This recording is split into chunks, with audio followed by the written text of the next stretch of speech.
Heart کے اس تصور پر ایک امریکی مشہور ماہر قانون گزرے ہیں، رونالڈ ڈورکن۔ یہ ہارٹ کے بعد آکسفورڈ میں پروفیسر رہے جورسپروڈنس کے، ان کے شاگرد بھی رہے، اور انہوں نے بڑی دلچسپ تنقید کی ہے۔ انہوں نے یہ سوال اٹھایا ہے کہ کیا قانون صرف جزئیات کا نام ہے؟ اگر جزئیات کا نام ہے تو پھر ان مسائل میں قانون پر مبنی فیصلہ عدالت کیسے کرتی ہے جن میں بظاہر کوئی قانونی جزیہ موجود نہ ہو، یعنی وہ جہاں بظاہر قانون خاموش ہو۔ ڈورکن ایسے معاملات کو ہارڈ کیسز کہتے ہیں، یعنی مشکل مسائل۔ وہ مسئلہ جس میں کوئی جزیہ موجود ہو تو آپ تو ادھر سے ادھر سے جزیہ نکال کے بتا دیتے ہیں بھائی اس مسئلے کا یہ حکم ہے، لیکن جس میں جزیہ نہ ہو، وہ ایک بالکل ہی نئی نوعیت کا مسئلہ ہو، تو اس پر آپ قانون کی روح سے کیسے فیصلہ کرتے ہیں کہ یہ صحیح ہے یا غلط ہے، جائز ہے یا ناجائز ہے، مدعی کا حق بنتا ہے یا مدعا کا حق بنتا ہے؟ ایسے معاملات میں قانون فطرت والے تو کہتے ہیں کہ بھائی قانون فطرت کی طرف رجوع کریں، قانون فطرت کہیں لکھا ہوا تو موجود نہیں ہے، عقل کی روشنی میں فطرت پر غور کر کے معلوم کریں کہ ایسے معاملے میں کیا ہوگا۔ قانون فطرت والے تو یہ کہتے ہیں۔ وضعیت پسند آسٹن یا ہارٹ یہ کہیں گے کہ ایسے معاملے میں جج قانون بناتا ہے، یعنی قانون اس معاملے میں جزیہ تو موجود نہیں، لیکن جج نے تو فیصلہ کرنا ہے یا مدعی کے حق میں یا مدعا علیہ کے حق میں، یعنی اگر وہ درخواست خارج بھی کرے تو کسی ایک فریق کے حق میں تو اس نے فیصلہ کر دیا نا۔ تو ایسی صورت میں وہ نیا قانون بناتا ہے۔ اب سوال یہ ہے کہ کیا یہ قانون مؤثر بماضی ہوگا؟ قانون تو اصل میں مستقبل پر، یعنی آج ہم نے قانون بنایا تو آج کے بعد سے ہی اب کے بعد سے ہی یہ نافذ ہوگا نا۔ کسی بندے نے آج ایک کام کیا جبکہ قانون نے اسے جرم نہیں کہا، اگلے دن قانون نے اسے جرم قرار دیا، تو کیا اب اسے ہم سزا دیں گے کہ کل تم نے یہ کام کیا تھا؟ نہیں بھائی، وہ تو جس وقت اس نے کیا اس وقت تو قانون نے اسے جرم کہا ہی نہیں تھا۔ قانون فطرت والے بھی اسے غلط کہتے ہیں، اس کو ریٹروسپیکٹیو ایفیکٹ کہتے ہیں کہ قانون کا ماضی پر نفاذ۔ لیکن وضعیت پسند تو کہتے ہیں کہ اخلاقیات نام کی چیز کا کوئی تعلق قانون کے ساتھ ہے ہی نہیں۔ ٹھیک ہے، میں بھی کہتا ہوں، وضعیت پسند کہے گا، میں بھی کہتا ہوں کہ قانون کو مؤثر بماضی نہیں ہونا چاہیے، لیکن اگر قانون بنانے والوں نے اسے مؤثر بماضی بنا دیا ہے تو وہ مؤثر بماضی ہوگا، خواہ آپ اسے اخلاقی طور پر صحیح کہیں یا غلط کہیں۔ اس کا اخلاقی طور پر صحیح ہونا غلط ہونا بالکل غیر متعلق ہے۔ وہ جو کمینے نازی مخبروں کا میں نے ذکر کیا، اس میں ہارٹ نے یہی موقف اختیار کیا تھا کہ آج 1945 میں مثال کے طور پر قانون بنائیں، اس میں لکھیں کہ ہٹلر اور اس کی انتظامیہ کی جانب سے جاری کردہ کسی فرمان کی پابندی تم نہیں کرو گے، یہ غلط ہے، اور پھر اس قانون کو 1931-32 سے جب سے ہٹلر برسر اقتدار آیا تھا اس تاریخ سے مؤثر بماضی کر دیں۔ بھئی یہ کیا جو جواب ہوا؟ یہ تو انتہائی غیر اخلاقی بات ہوئی۔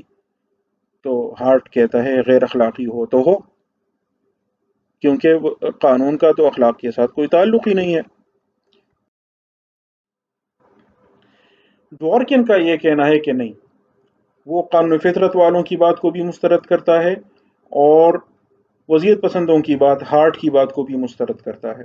اس کا موقف یہ ہے کہ قانون بعض مسائل پر فیصلہ تفصیلی اور خصوصی جزیات کے ذریعے دیتا ہے، اور باقی کے لیے قانون کا فیصلہ اس کے عمومی قواعد سے معلوم کیا جا سکتا ہے۔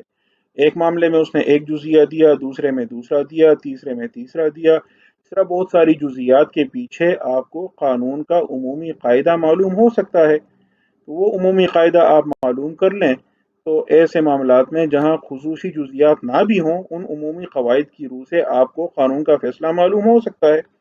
ایک بڑی مشہور مثال اس نے یہ ذکر کی ہے کہ ایک دادا کو اس کے پوتے نے قتل کیا، دادا نے پوتے کے حق میں وصیت کی تھی۔ آپ جانتے ہیں وہاں تو وراثت کا اصول نہیں، وصیت کا اصول ہے، اور ظاہر ہے ان کے پاس یہ حدیث نہیں تھی کہ لا میراث للقاتل۔ تو مقدمہ آیا 3 ججوں کے سامنے کہ پوتے کو تو جو سزا ملنی تھی وہ تو الگ بات، لیکن کیا اب اس کو دادا کی یہ جائیداد ملے گی یا نہیں ملے گی؟ تو ایک جج نے کہا کہ اسے ملے گی، کیونکہ قانونی وصیت کا یہ کہنا ہے کہ زید نے بکر کے حق میں وصیت کی تو وہ نافذ کر دو۔ قانون نے یہ نہیں کہا کہ وہ اسے قتل کر دے تو پھر اسے جائیداد نہ دو۔ لیکن باقی دو ججز نے کہا کہ بھائی قانون نے یہ بھی نہیں کہا کہ وہ قتل کر دے تب بھی اسے جائیداد دے دو۔ اگر وہ نہیں کہا تو یہ بھی تو نہیں کہا، تو کیا اس معاملے میں قانون خاموش ہے؟ ان دو ججز نے کہا نہیں، ہمیں قانون کا عمومی اصول معلوم کرنا چاہیے۔ کیا قانون کسی کو اپنے جرم سے فائدہ اٹھانے کی اجازت دیتا ہے؟ اگر آپ نے کہا کہ اس پوتے کو اس کے دادے کی جائیداد مل جائے تو یہ تو گویا اس نے اپنے جرم سے فائدہ اٹھا لیا۔ لیکن ہم جانتے ہیں کہ فلاں جزئیے میں قانون نے یہ قرار دیا ہے کہ بندے کو اپنے جرم سے فائدہ اٹھانے ہم نہیں دیں گے۔ وہ خصوصی الگ معاملات تھے، لیکن ان الگ معاملات سے ہمیں قانون کا عمومی مزاج معلوم ہو جاتا ہے کہ قانون یہ نہیں چاہتا کہ کوئی بندہ اپنے جرم سے فائدہ اٹھائے۔ چنانچہ انہوں نے یہ کہا کہ قانون اس بندے کو روکتا ہے، قانون کی روح سے یہ جائیداد اس پوتے کو نہیں مل سکتی۔ اب یہ کسی خصوصی جزئیے میں یہ نہیں قرار دیا گیا تھا، یہ قانون کے عمومی قاعدے سے انہوں نے اخذ کیا۔ تو میں ایک دفعہ پھر آپ کے لیے واضح کروں کہ نیچریوں، وضعیت پسندوں اور ڈوارکن کے اپروچ میں فرق کیا ہے۔ یہ فرق بالخصوص ان امور میں واضح طور پر سامنے آ جاتا ہے جہاں بظاہر قانون خاموش ہو۔ قانون فطرت کے ماننے والے اور اسے مسترد کرنے والے، یعنی نیچری اور وضعیت پسند، دونوں ایسے معاملے کو جج کی مرضی پر چھوڑ دیتے ہیں۔ البتہ نیچری یہ کہتے ہیں کہ وہ قانون فطرت معلوم کرے، اور وضعیت پسند یہ کہتے ہیں کہ وہ اپنا قانونی ذہن استعمال کرتے ہوئے دیکھے کہ حاکم اگر اس معاملے میں قانون بنائے گا تو کیسا بنائے گا، یعنی وہ قانون ساز کا منصب سنبھال لے۔ ڈوارکن کہتا ہے کہ نہیں، یہ دونوں باتیں درست نہیں ہیں۔ جج نہ قانون فطرت نام کی موہوم شے کی تلاش میں ہوتا ہے، نہ ہی وہ نیا قانون وضع کرتا ہے، بلکہ وہ پہلے سے موجود قانونی جزیات اور عدالتی نظائر کو مد نظر رکھتے ہوئے قانون کا عمومی ارادہ دریافت کرتا ہے۔ گویا ڈوارکن کے نزدیک استدلال کی بنیاد جزیات اور نظائر پر ہی ہوگی، عقل و فطرت کے موہوم تصورات پر نہیں۔ یعنی جج جو بھی استدلال کرتا ہے کہ یہ فیصلہ میں اس کے حق میں کر رہا ہوں یا اس کے حق میں کر رہا ہوں، اس کے لیے وہ جو بھی استدلال کرے گا تو وہ استدلال شروع ہوگا کسی جزئیے سے، وہ بنا کرے گا کسی جزئیے پر، مختلف جزیات کا تجزیہ کرے گا، ان کے تجزیے سے وہ قانون کا عمومی مزاج معلوم کرے گا، اس کے عمومی اصول مستخرج کرے گا، ان اصولوں کی روشنی میں وہ یہ بتائے گا کہ قانون کہتا کیا ہے، عمومی طور پر قانون کا موقف کیا ہے، general intention of the law giver یا لیجسلیچر کیا ہے۔ اگر آپ غور کریں تو یہ حنفی فقہا کے طریقہ کار سے نزدیک ترین تصور ہے۔ خلاصہ کلام یہ ہوا، نیچری جو نیچرلسٹ جو قانون فطرت کے قائل ہیں، ان کے نزدیک اصل میں قانون وہ ہے جو فطرت نے دیا ہوا ہے اور جسے انسان عقل کے ذریعے معلوم کر سکتا ہے۔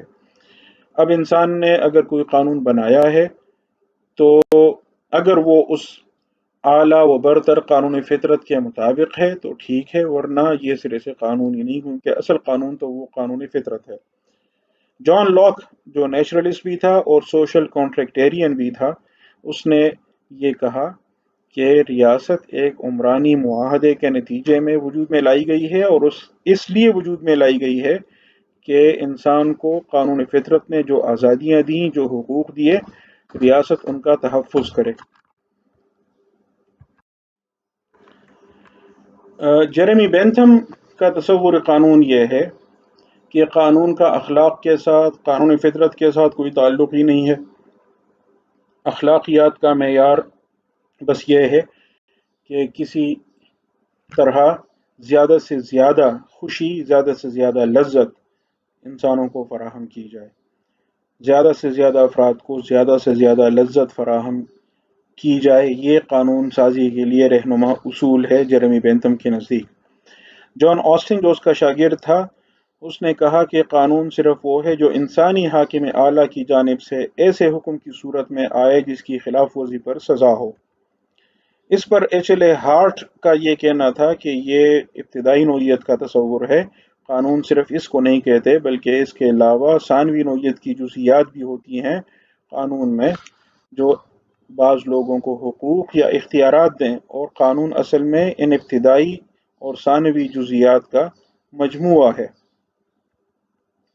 ڈورکن کا یہ کہنا ہے کہ قانون صرف جزئیات تک ہی محدود نہیں، ابتدائی جزئیات ہوں یا ثانوی جزئیات ہوں، فرائض عائد کرنے والی جزئیات ہوں یا حقوق و اختیارات دینے والی جزئیات ہوں، صرف اس کو قانون نہیں کہتے بلکہ وہ عمومی قواعد بھی قانون کا حصہ ہیں جو بالخصوص ان امور میں فیصلہ کن ہوتے ہیں جہاں جج کو خصوصی جزئیات نہ ملیں۔ یہاں پر میں اپنی گفتگو